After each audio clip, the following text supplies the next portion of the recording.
Wow! The side of the box,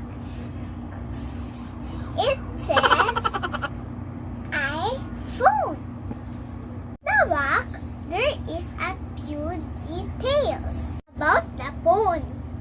Is 128 GB. Oh my God!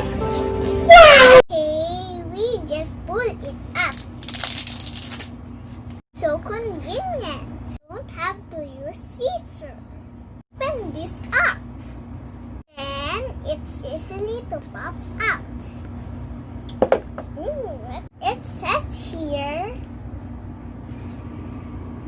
signed by Apple in California. Hey, let us see what is inside. What's this? Okay, this is the pin. It will help you press the SIM card. And there's an Apple sticker. And then this is the gadget itself.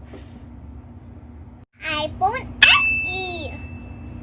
Oh, how do you remove this safely? A little tab right here. You can pull it up. I don't want to remove this protective covering, that in case it falls, it won't scratch.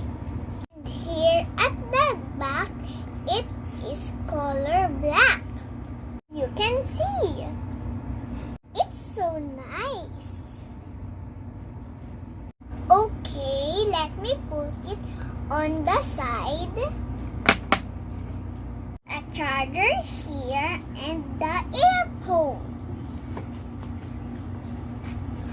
Wow. And this is not the usual earphone. Ta-da! This look like a charger, but it's not. That connects here. And this is the charger, obviously. So that's about it.